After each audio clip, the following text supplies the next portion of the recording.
I get home around midnight to my small one-bedroom and something is off. The kitchen chair is pulled out, cabinet doors hang open, my cereal sits on the wrong side of the counter, it keeps building. The hallway light glows when I know I left it dark. A half-empty glass of water waits on the counter. I never use glasses, I use a bottle, then the pattern shows itself. My bedroom door is cracked when I leave it shut. Soft barefoot steps at 3:30 a.m., not loud, just steady. I installed a cheap motion sensor camera. The alert hit in the middle of the night. The hallway light flicked on and a shadow drifted from the kitchen toward my room. No doors opened, no one left, morning came and the glass of water was full again. If you think someone living in my house is more than a fear, you might be right. The stakes are simple and serious: safety, sanity, and proof. You need to know if this is a person, a pattern, or a prank, and you need a plan. This guide gives you a clear checklist you can follow tonight. You will lock down entry points, set traps without risking harm, gather evidence, and decide when to call the police. No guesswork, no ghost stories, just steps that get answers fast. First steps: if you think someone is in your home right now, your heart spikes. Your ears ring, every sound feels sharp. That is normal. You need a plan you can follow on autopilot, one that keeps you safe and helps you prove what is happening. Think in 2 tracks. First, get out or get secure. Second, capture what you can without risking yourself. You are not hunting. You are buying time, staying calm, and keeping control of the story. Safety checklist you can do in 60 seconds. You have 1 minute. Keep it simple. Choose safety over certainty. Move to an exit now. Grab your keys and phone. Call 911 as you back out. Put the call on speaker. Flip lights on as you go. Bright light discourages movement. Do not search. Do not shout. Avoid hallways you cannot see. If you cannot exit, lock a door and stay put. Text someone you trust. Share your live location. Stay together if someone is with you. Do not split up. Say your address out loud on the call. Repeat it if you make it outside. Stay outside. Meet officers at a safe spot with a clear view of your front door. What to document right now so police take you seriously. Once you are safe, gather clean, simple proof. Think short clips, clear photos, exact times. Messy details get ignored. You want a steady trail. Take wide shots first, then close-ups. Start with the whole room, then zoom in on the glass, the chair, the door frame. Hold still for 3 seconds per shot. Record short video clips, 10 to 15 seconds. Pan slowly. Whisper the location and time while recording. Write exact times. Note when you got home, when the light flicked on, when you heard steps. Use your phone clock. Example: 3:28 am alert, 3:30 a.m. footsteps, 3:31 a.m. hallway light. Save camera clips to the cloud. Open your camera app and back up the files before they get overwritten. Email the clip to yourself too with the subject hallway 3:30 am. Keep a running note in your phone. 1 line per event. Use the same format every time: date, time, room, what changed. Example: 3:30 a.m. hallway light on, shadow move toward bedroom. Entry points without touching anything. Doors, windows, the attic hatch, the basement door. Look for scuffs, smears, or moved rugs. Capture the pattern. If 3:30 a.m. keeps popping up, write that trend in bold in your note. Patterns help police decide how to respond. Do not clean yet. Do not wash the glass or move items back. Preserve fingerprints and footprints until officers see them. Aim for calm, consistent evidence. Short, clear, timestamp. When officers ask what happened, you can hand them a timeline, photos, and cloud links that back up every word. Creepy signs: someone might be secretly living in your house. Some signs feel small on their own, like a light that should be off or a spoon left in the sink. Put them together and the house feels occupied in a way you cannot explain. Look for patterns, not one-offs. The goal is to tell normal forgetfulness from a real presence that keeps slipping past you. Household changes that do not add up. Start with the little domestic shifts. They are easy to brush off, which is why they keep happening. Moved objects: a kitchen chair sitting 2 inches off the table. A book rotated the wrong way. A cabinet door left open when you are meticulous about closing it. Photograph it, then put it back in the exact position. If it changes again, you have a pattern. Dishes or glasses you did not use. A single glass with condensation when you have not poured a drink. A bowl with a damp ring. Smudges on the rim. If you use a bottle and you see a glass, that is a strong signal someone else made it. Trash can changes. A new bag you did not replace. Food wrappers in the wrong layer. A banana peel under last night's mail which you threw away this morning. Trash tells time, so check what is on top and what is buried. Laundry shifts: dryer door cracked open when you always shut it. A warm spot on a pile of clothes that should be cold. A sock in the wrong basket. If you keep laundry routine tight, any break means someone touched your stuffed towels. A damp towel hung differently. A bathroom hand towel twisted or folded the wrong way. Towels dry in hours. If it is wet when it should be dry, someone used it. Check the guest towel you never touch. Toilet seat position: seat up when you leave it down or the other way around. A thin ring of water on the porcelain. Sometimes you will spot a tiny drip on the floor by the hinge. It is simple, but it is one of the easiest tells. None of this proves anything alone. But if your kitchen resets itself after you sleep twice in a week, take it seriously. Make a note each time. You are building a clean trail that points to more than a bad memory. Night noises, lights, and other eerie patterns. Your house has a voice. Old wood pops, pipes ping, heaters tick. Learn that sound map, then listen for what does not belong. Footstep sounds: barefoot steps are soft and sticky. A slow pad that settles the floor. Shoe steps are sharper with a slight scrape. Listen for cadence: a human pace sits in a steady rhythm that repeats. Soft floor creaks: older wood floors exaggerate weight shifts, so a single creak might be nothing. But a string of creaks that travel from kitchen to hall is movement. Note the path and timing, doors clicking. A latch settling once is normal as the house cools. A click pause, then another click, that is a hand testing the knob. If you hear a hinge whisper followed by air pressure moving, the door opened a crack. The 3:30 a.m. timing. Houses are quietest between 3 and 4 a.m. If your alerts, steps, or light changes happen around 3:30 a.m. more than once, that is a flag. People hiding choose hours when traffic and neighbors are dead quiet, lights switching on. Old wiring can flick lights, especially with bad bulbs. But a light that stays on or a switch that flips to the on position points to a hand. Check for a pattern, same light, same time, same duration, give the house a fair shot. A windy night, a heavy truck passing, old pipes, all of these make noise. The tell is repetition. When sounds follow the same route at the same hour 2 or 3 nights in a row, treat it as planned movement, not a fluke. Utility and tech clues most people miss. If someone is sharing your space, your utilities and gadgets will whisper about it. These details feel small in the moment, but they build strong proof. Warm spots, touch counters, chair seats, and the top of the fridge when you get home. Heat lingers. A chair that feels faintly warm when it should be cool means recent use. The top of the fridge runs warm, but if it is hotter than normal, someone opened it a lot. Bathroom humidity. Open the door and check the mirror. If it fogs easily, there is moisture already in the air. Damp bath mat, a fan that is off but the room feels heavy, or a shower wall that is still beaded, all mean a recent shower. Water meter blips. Look at your water meter before bed and again when you wake.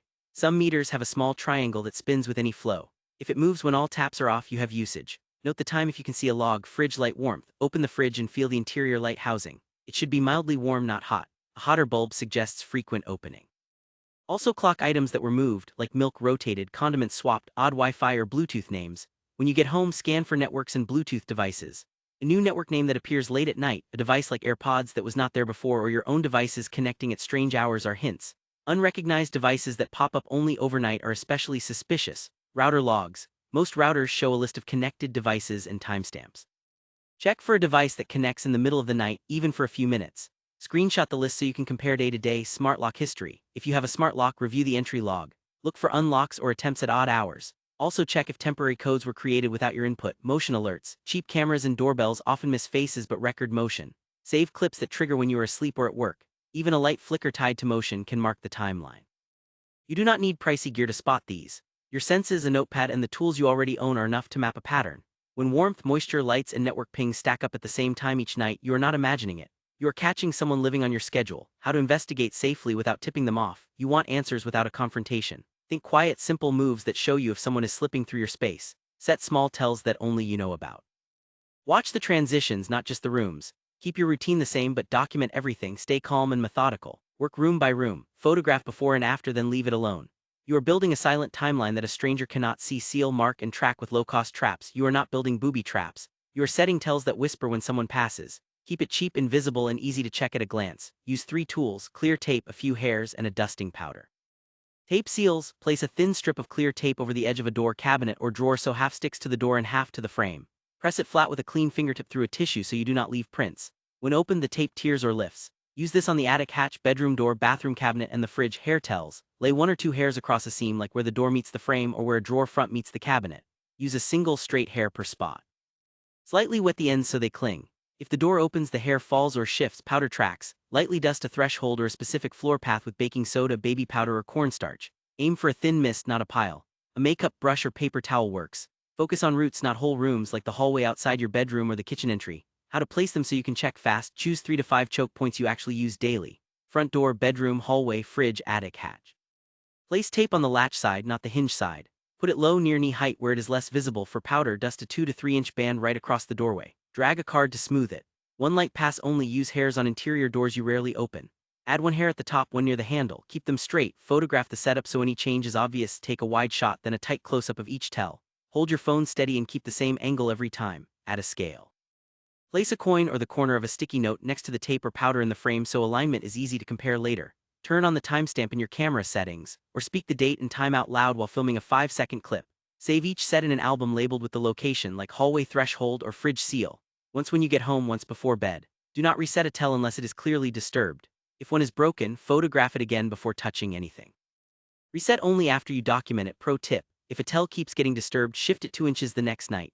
That confirms it was not just a draft or vibration. Cover the camera blind spots. Cameras often miss the moment that matters. Fix this by covering transitions, not just rooms. People move through doorways and hallways. That is where you want eyes. Where and how to place them. Hallway camera. Mount it at shoulder height on the wall opposite the bedroom and bathroom doors.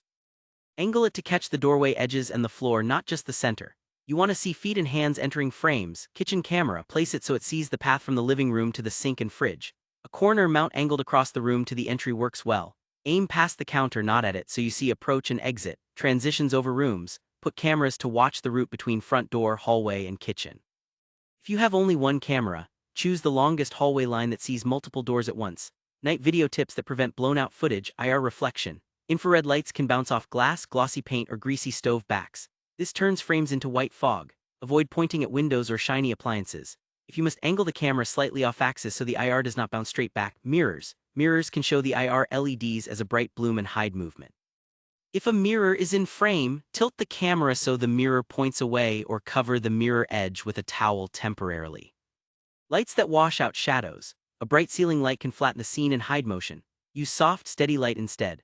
A small night light around the corner or a low lamp in the next room helps the camera see shapes without glare. Night vision control. If your camera has a setting to disable IR, try turning it off and leave a dim light on. This can produce cleaner video and avoids IR bounce. Before you sleep, walk a slow test route. Record yourself moving through the hallway and kitchen. Check angles for cut-off edges, blown highlights, and dark corners. Adjust once, then stop changing things so your footage stays consistent. Check hidden access points. If doors and windows are locked, the path may run above or below you. Old houses are full of sneaky openings that look sealed but are not. Bring a friend, a bright flashlight, gloves, and a mask if you will disturb insulation. Move quiet, no chatter, and keep lights steady. What to inspect and how. Attic doors and scuttle holes. Look for scuffs on trim, paint dust on the floor, disturbed insulation, or a string tied to the latch. Press on the panel gently with a gloved palm. If it moves easily, note it. Check for a small gap, fresh fingerprints, or flakes on your hair traps, ceiling tiles, or drop panels. In closets and hallways, push up gently on a corner. Fresh dust patterns or a clean handprint on a dusty tile are strong tells. Photograph before you touch. Crawl space hatches, exterior and interior. Look for dirt smears on the edge, spider webs broken across the seam, or a loose screw with shiny scrape marks. Tap the hatch. A hollow echo often means space behind it is open. Shared walls in duplexes or townhomes. Check for false panels in closets, missing baseboards, or a vent cover that does not match others. Press along the wall for flex. Shine a light into any gap to spot recent dust trails. Unused chimneys. Open the clean-out door if you have one. Look for fresh ash patterns, footprints in soot, or a draft that feels wrong. A strong cold pull can hint at an open path higher up. Old vents and returns. Large return grills can hide access. Try a gentle pull on the grill. If it pops free too easily, that is a flag. Dust inside should look undisturbed. Swipes or debris trails mean hands were there. What to look for in every spot. New against old. Clean lines across dusty surfaces, fresh scratches on screws, insulation that looks fluffed or stepped on. Drafts. Run the back of your hand along seams. A sudden cool draft can signal a hidden opening. Sound. Have your friend stand quiet while you tap. Listen for space behind walls or a shift that sounds like movement. Document each check. Take a wide photo, then a close-up of latches, edges, and dust patterns. Speak the room and time while you film a 10-second clip. Do not over-tighten or seal anything you might need to open with police later. Note the condition and move on. If you find a path that looks active, back out, lock the room, and keep it closed until daylight or until officers can look. Keep your tells in place around it. You are not trained to catch someone by surprise. You are proving the path exists and when it is used. Real cases of squatters and hidden residents and what they teach. You are not imagining how fast a quiet home can turn hostile. Real cases show the same beats: strangers who move in like they belong, fake paperwork, changed locks, and a long, cold wait for a judge. Read these like a map. They show you what to expect and where the danger hides. When strangers move in like they belong. In an Australian case covered by local media, the owners arrived to find strangers inside who acted like they had every right to be there. The shock turned to fear when the intruders issued verbal threats and warned the owners not to come back. Inside, rooms were ransacked, fixtures were damaged, and piles of trash built up fast. Police attended, but the dispute hinged on occupancy claims, which slowed action. It took weeks of formal notices and a lock change supervised by authorities before the owners safely got back in. The cleanup took longer than the legal win, a reminder that the damage does not end at the front door. Fake leases and changing the locks. A Florida case showed how squatters use fake leases to stall. The occupants presented a printed lease, changed the locks, and insisted they were tenants. Officers on scene flagged it as a civil issue because of the paperwork and possession, which meant no quick trespass arrest. Here is why that happens. Once someone claims tenancy, police avoid forcing entry without a court order. The dispute shifts to civil court, where the owner must file for eviction or an ejectment action. Judges then evaluate the lease's validity, notice periods, and service of documents. Until a court order authorizes removal, officers usually stand by rather than remove occupants. It is maddening, but it protects due process, and it is the path that gets you the keys back without risking your own arrest. Key takeaways: fake paperwork buys time for bad actors. Treat it as a legal fight, not a hallway argument. Do not break into your own home after locks are changed. You can be charged. File fast. The first accurate filing date often decides how long you wait. Short-term rental turns into a long-term headache. In a North Carolina Airbnb situation, a guest refused to leave after their booking ended. They stopped paying, cited tenant protections, and argued they had established residency. Once a holdover crosses certain time thresholds, some states treat them like tenants, not casual guests. The owner had to go to court to remove them even though the booking was short and clear on dates. The judge looked at occupancy length, payment records, communications, and whether the guest received notice. Only after a court signed the order could law enforcement supervise the removal. The lesson is simple: once a stay tips into residential use, even by a few weeks, the rules shift to slow, formal steps. What helps owners in these cases: keep all messages and booking records in one place. Serve written notice as required, not a text, not a sticky note. Ask counsel if ejectment, not eviction, fits the facts. It often moves faster. Hidden entrances, threats, and fear. A Dallas cottage case pushed the creep factor to the edge. The owner boarded an interior door, only to find another entrance disguised behind shelving. There were signs of recent use, fresh footprints, food wrappers, and a cold draft that did not make sense.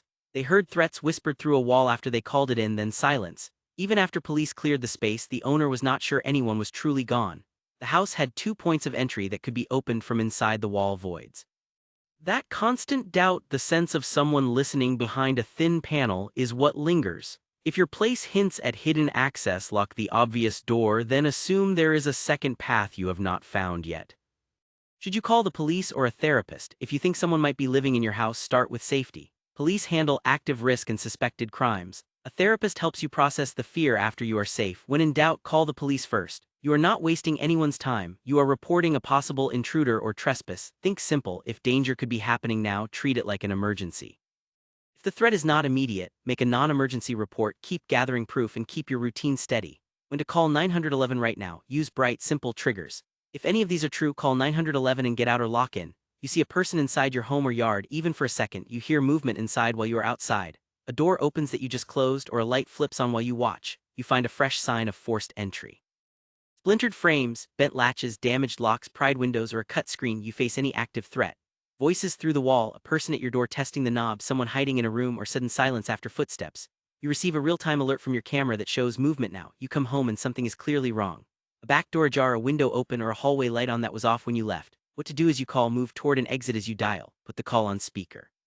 Say your address first, then what you see or hear. If you cannot leave safely, lock a door, stay quiet, and wait for officers. Do not search or announce yourself. Avoid blind corners and dark halls. Meet officers outside if you make it out. Hand them your short timeline and any video you already saved. If you are unsure, call 911. Dispatchers decide priority all day long. Your job is to report clearly and stay safe. When to file a report and keep gathering proof. If there is no immediate danger, switch to a steady, documented approach. You are building a case while keeping pressure on the pattern. Do this next: call your local non-emergency police number or file an online report if your agency supports it. State the issue as suspected trespass or unlawful entry with a pattern of nighttime activity. Share a short timeline. Keep it clean. Dates, times, rooms, and what changed. Example 2: 3:30 a.m. hallway light on, shadow on camera. Ask for a case number. Save it in your notes. This ties every future call, photo, and clip to the same file. Provide your best evidence. Email or upload short video clips, still photos of disturbed items, and entry point photos. Keep clips under 30 seconds when possible so officers can review fast. Request extra patrols during your hot window. Say the window out loud. For example, between midnight and 4 a.m., especially around 3:30 am. Ask how to send updates. Get the preferred email for your district or the detective unit handling property crimes. Label emails with your case number and a clear subject like hallway 3:31 a.m. clip. Secure and reset. Replace any weak locks, add door pin locks on sliders, and use window security dowels. Keep your tells in place but do not set anything that could hurt someone. Keep your routine steady. Set the same lights, check the same spots, and review cameras at the same times. Consistency makes patterns obvious to police. How to talk about it with officers: be direct and brief. Lead with the strongest event from the past 48 hours. Use plain language. Say, I live alone, I have night video showing movement, entry points were locked, I need a patrol during this time window. Not speculate about who it is. Stick to what you can prove. What about a therapist? If your sleep is wrecked, your appetite is gone, or you replay clips all night, talk to a therapist after you file the report. Fear can stick even after the house is clear. A therapist helps you rebuild normal. Police handle the risk. Both can be true at the same time. Bottom line: call 911 when the risk feels live. Use the non-emergency line when you need a record, a case number, and patrol eyes on your street. Keep documenting. Keep it calm and repeatable. This is how you turn a creepy story into a solved case.